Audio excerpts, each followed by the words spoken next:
나는 전능하신 아버지 하나님, 천지의 창조주를 믿습니다. 나는 그의 유일하신 아들, 우리 주 예수 그리스도를 믿습니다.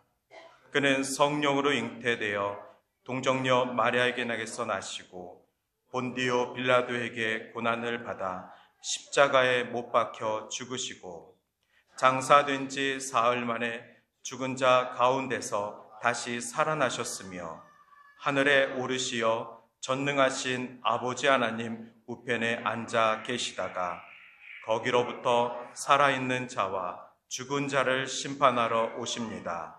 나는 성령을 믿으며 거룩한 공교회와 성도의 교제와 죄를 용서받는 것과 몸의 부활과 영생을 믿습니다. 아멘.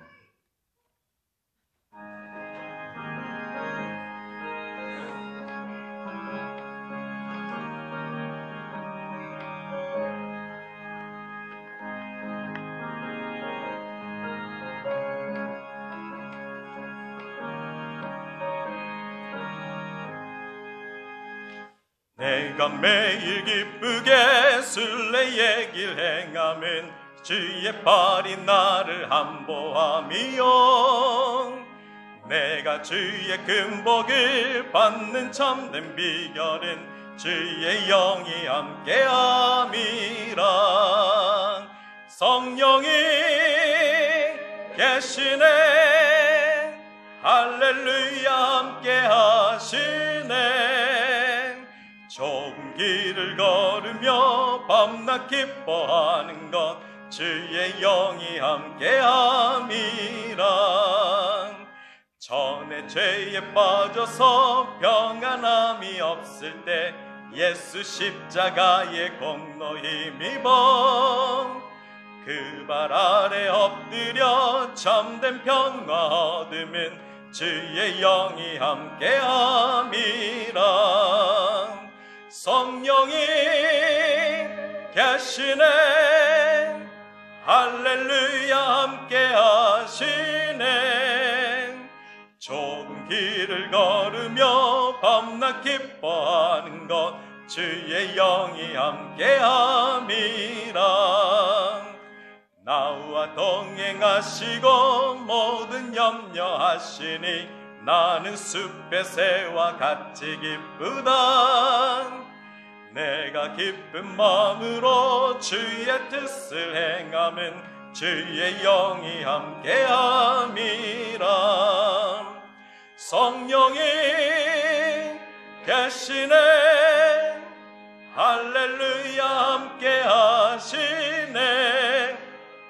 좁은 길을 걸으며 밤낮 기뻐하는 것 주의 영이 함께함이라. 세상 모든 욕망과 나의 모든 정욕은 십자가의 힘이 못을 박았네. 어두운 밤이 지나고 무거운 짐 벗으니 주의 영이 함께함이라.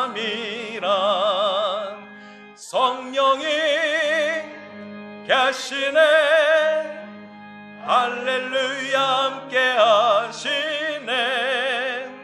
좁은 길을 걸으며 밤낮 기뻐하는 것 주의 영이 함께함이라.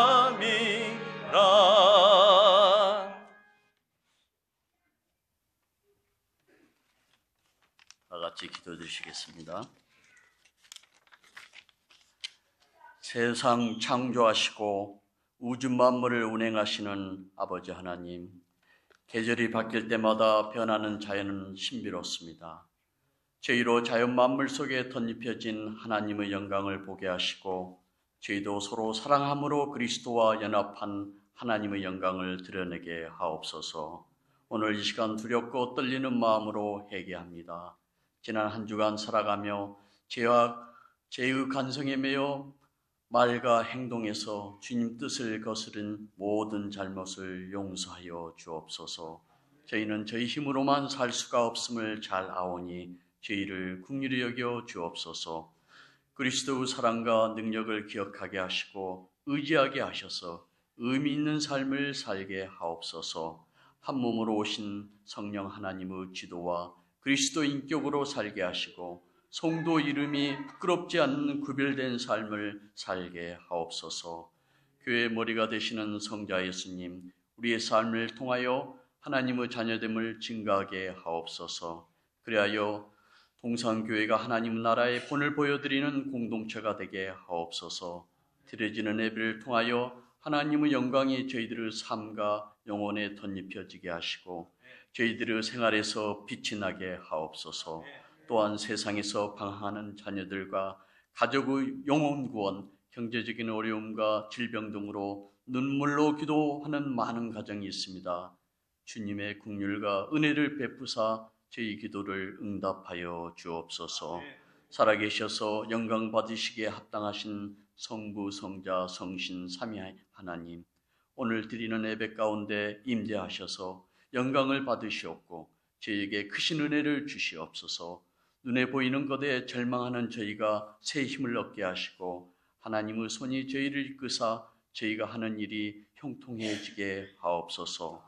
찬양함으로 근심이 사라지게 하시고 기도함으로 들고 나온 문제가 해결되게 하시며 말씀을 들음으로 막힌 담이 무너지는 역사를 보게 하옵소서.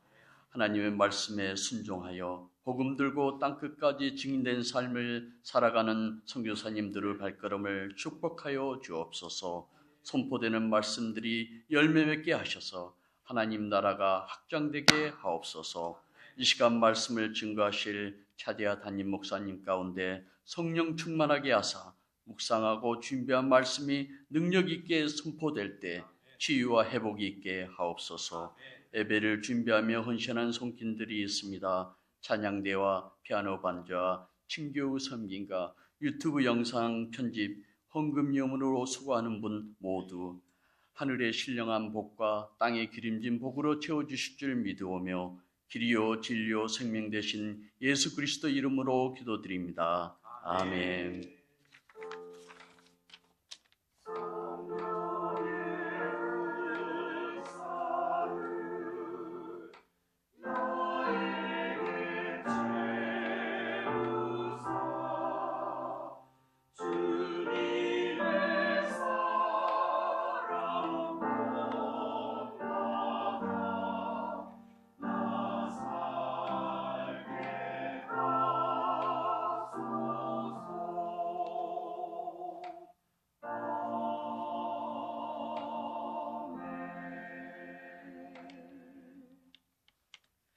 오늘 하나님께서 저희들에게 주신 말씀은 사도행전 2장 14절부터 27절 말씀입니다.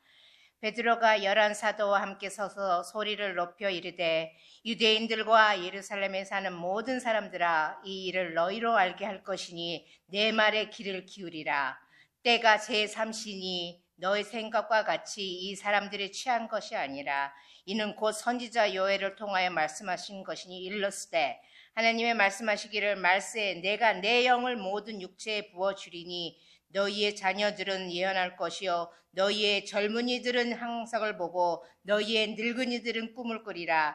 그때 내가 내 영을 내 남종과 여종들에게 부어주리니 그들이 예언할 것이요 또 내가 위로 하늘에서는 기사를 아래로 땅에서는 징조를 베푸리니 곧 피와 불과 연기로다. 주의 크고 영화로운 날이 이르기 전에 해가 변하여 피가 되리라. 누구든지 주의 이름을 부르는 자는 구원을 받으리라 하였느니라. 하나님의 말씀이었습니다. 아멘.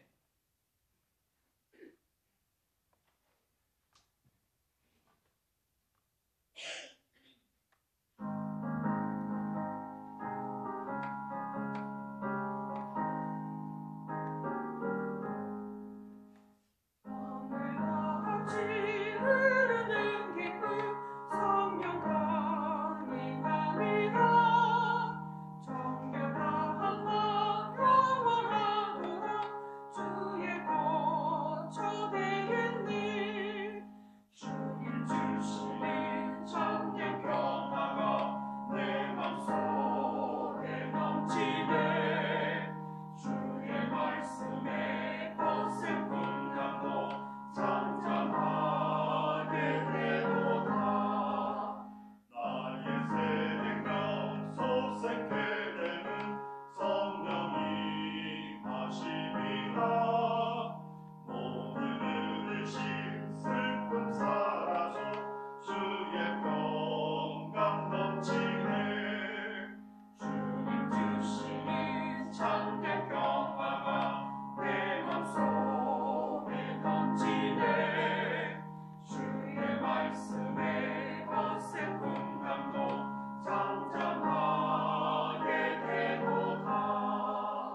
십자에서 영원토록 쉬겠네.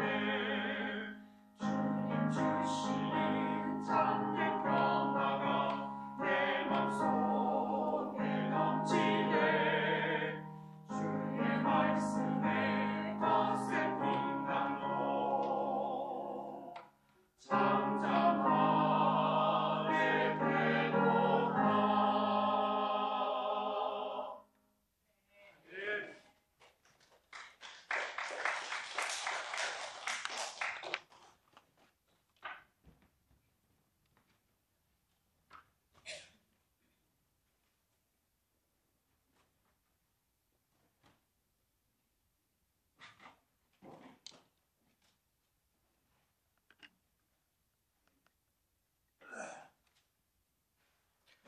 할렐루야. 아멘. 오늘은 성령의 임재를 소망하라 라는 말씀으로 함께 주의 은혜를 나누고자 합니다. 제가 토론토에 처음 와서 일하던 직장의 사장님께서 돈에 대한 철학을 말씀하셨던 적이 있는데 제가 그 얘기를 듣고 깜짝 놀랐습니다. 그분이 이렇게 말씀하셨습니다. 돈으로 이해하면 저 사람의 행동이 다 이해가 됩니다. 여러분은 동의하십니까? 만약에 동의하시는 분이 계시다면 그분은 사장님이신 것 같습니다. 그분 설명에 따르면 직원들 행동하는 것을 돈으로 이해하면 다 이해가 된다는 말씀이셨습니다. 그리고 그 사장님은 돈으로 할 수 있는 일이 굉장히 많다고 저에게 알려주셨습니다. 물론 제가 목사인 것도 잘 아시고요. 저는 한국에서 목회를 배울 때 존경하는 저희 멘토 목사님께 목회자는 가난 앞에 부끄러워하면 안 된다. 돈 앞에서 비겁하면 안 된다.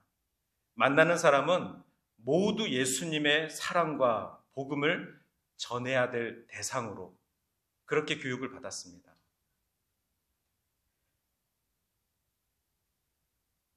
그리고 캐나다에 오자마자 일반 회사에서 일을 하며 돈으로 사람을 이해하라는 가르침을 받으면서 무슨 의미인지는 알겠는데 제 자신이 너무 혼란스러웠습니다.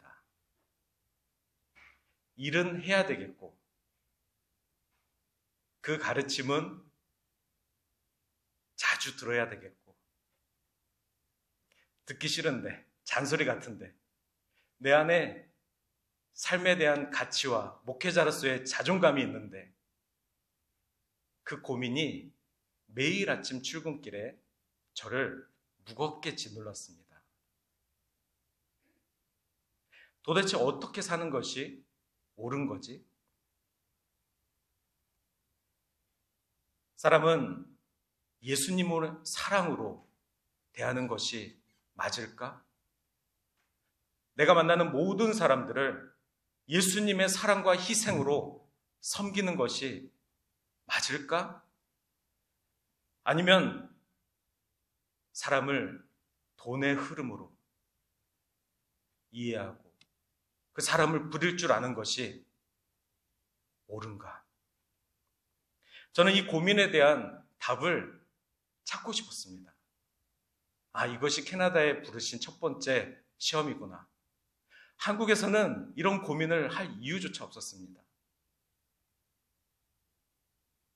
그리고 젊은 마음에 사장님의 돈 철학에 틀렸다는 것을 증명해 보이고 싶었습니다. 그리고 제가 일을 하면서 하루 8시간 일을 하면 월급을 받았는데 어느 순간부터인가 세일즈를 하면 한 건당 20불씩 추가로 현금을 준다고 하셨습니다. 내일도 바쁜데 그 20불이 뭐라고. 그런데 어느 날 일을 하다가 커밍 순이라는 글자를 봤습니다. coming soon, new open, now open 이런 글자만 보면 무조건 가서 저희 직원들보다 먼저 가서 계약을 해야 20불을 받습니다. 처음에는 무시했습니다. 저 계약해봤자 사장님만 돈 벌지. 하지만 어느 순간부터 우연히 한 건을 했는데 회사에서 주는 20불이 월급보다 커 보였습니다. 한 번 20불 받고 나니까 나중에는 20불 2번 받으면 40불이 되고 5군데만 하면 100불도 받을 수 있는 계산이 섰습니다. 8시간 일은 해고 추가로 세일즈도 하고 처음에는 제가 일을 할 때 목회자의 마음으로 인도 식당에 가면 인도 사람들의 말을 배워서 인사하고 친분을 갖고 어떻게든 그들 중에 크리스찬은 없을까? 그리고 기회만 되면 친구에게 복음을 전하고 싶은 마음에 중국 식당에 가면 그런 마음으로 일을 했습니다. 하지만 나중에 보니까 중국 식당에 어디 뉴 오픈은 없을까? 인도 사람들 사는 곳에 새로 식당은 열지 않았을까? 저와 관련된 일에 돈 버는 일만 생각하고 있었던 제 모습을 발견했습니다. 고민하였던 저였는데 어떻게든 사장님의 돈 철학에 틀렸다는 것을 제 일을 통해서 보여주고 싶었는데 1년도 안 돼서 제가 만나는 사람들을 한 사람당, 한 가게당 20불로 제한해버렸습니다. 그래서 저는 안 되겠다, 두렵다. 1년 만에 퇴사를 결심했습니다. 돈을 많이 버는 것, 돈을 더 버는 것이 중요한 것이 아니라 제가 그동안 가치 있게 달려왔던 저의 삶이, 사람에 대한 저의 사랑이, 예수님께서 이 땅에 저를 왜 보내셨고 예수님께서 저 사람을 통해서 어떤 희생을 하셨는지 그 가치로만 살았던 제가 한 사람당 20불의 가치로 전략한 저의 돈의 철학을 보고 퇴사 결심을 했습니다. 나는 8시간 일하고 주는 월급 받자. 이런 고민 끝에 저는 답을 찾지 못했습니다. 무엇이 옳은가? 이 세상 속에서 돈 앞에서 답은 찾지 못했습니다. 사장님이 틀렸다는 것을 증명해 보이지도 못했습니다. 어떻게 보면 돈의 유혹에 빠져 있는 제 자신을 보고 그 고민에 대한 답을 얻기보다는 포기했을지도 모르겠습니다. 그냥 제가 옳다고 생각하는 쪽으로 나 하나 가는 것으로 결론을 내렸던 것 같습니다. 사장님이 틀렸으면 했는데 지금 7년이 지나 그 회사는 더 커졌습니다. 얄궂게도 사장님의 돈 철학이 그분한테는 통했습니다. 그분은 더 견고해진 돈에 대한 철학을 갖고 계십니다.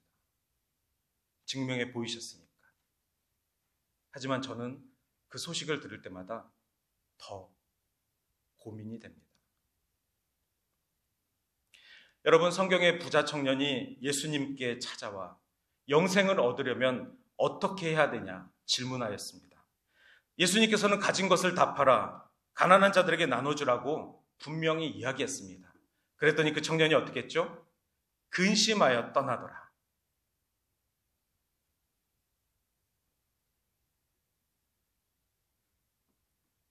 부라는 것은 사람을 나약하게 만듭니다. 돈에 대한 잘못된 기대와 허상은 우리가 왜 이 땅에 살고 있는지에 대한 사명과 소명을 가볍게 만듭니다. 구원받은 자도 사명이 있는 자도 직분자도 이 세상에 사는 한 돈 앞에서 무너질 때가 많이 있습니다. 예수님도 그 시험을 받으셨습니다.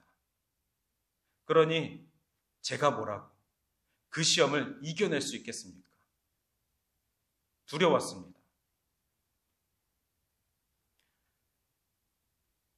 그리고 제가 하나 얻은 것이 있습니다. 이걸 소심한 복수라고 합니다. 직접 말씀은 못 드렸습니다. 하지만 제가 제 자신에게 사장님, 이 세상에 돈으로 안 되는 게 있습니다. 사람 마음 얻는 건 안 됩니다. 힘들고 어려운 사람을 구제하고 진심을 다하여 도와주면 그 사람의 마음은 얻을 수 있습니다. 그런데 돈을 준다고 의시되거나 상대방을 은근히 무시하면 돈으로도 그 사람의 마음은 절대 얻을 수 없습니다. 교회 일도 마찬가지입니다. 해외 선교를 한다고 돈이 많이 필요하다고 사람을 모아 훈련시키면서 장소 임대료와 훈련비가 필요하고 선교지에 가서 나눠줄 선물값도 필요하고 하지만 선교지에 있는 영혼들이 예수님을 믿고 영접하는 것이 돈으로 결론 내어지지가 않습니다. 지난 한 20년 동안 한국에는 단기 선교라는 이름으로 수없이 많은 팀들이 해외에 나가 선교를 했습니다. 수많은 선교비를 쏟아부었습니다. 하지만 절대 돈으로 그 나라의 영혼이 구원되지 않았습니다. 그 지역의 교회가 바로 서지 않았습니다. 필리핀의 어떤 교회는 선교팀이 올 때마다 교회 간판 이름을 바꾼다고 합니다. 후원하는 교회가 다르니 세운 교회도 다르겠죠. 하지만 선교사님도 한 명이요, 교회도 한 장소입니다. 그렇게까지 돈이 교회 안에 들어오면 타락하고 유혹받을 수밖에 없습니다. 그러므로 돈이라는 것은 목적을 이루는 수단으로서는 그 기능을 할 수 있지만 돈이 목적을 성취할 수 있게는 할 수 없습니다. 특별히 우리 영적인 삶을 추구하고 천국의 삶을 소망하는 우리 그리스도인들에게는 그 돈이 강력한 유혹의 물체는 됐을지라도 우리의 목표를 바꿀 수는 없다는 것입니다.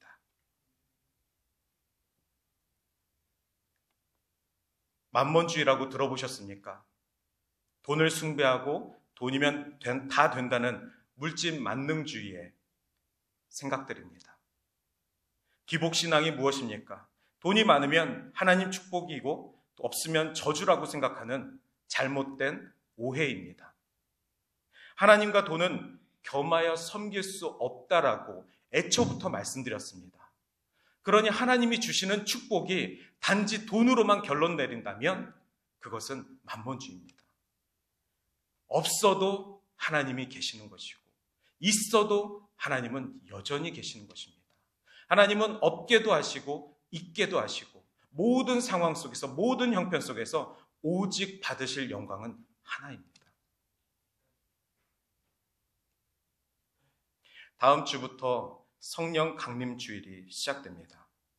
만몬주의와 기복신앙이 기독교의 본질을 오염시키는 이 상황 속에서 성령님과 함께 영적 전쟁에서 어떻게 하면 이길 수 있는지 함께 성령주의를 맞이하기를 바랍니다.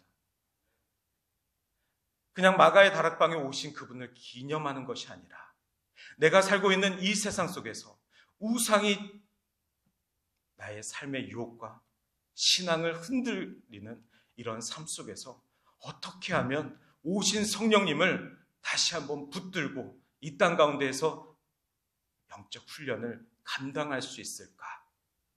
사모하는 마음으로 오늘 이 말씀을 함께 고민하며 듣기를 바랍니다.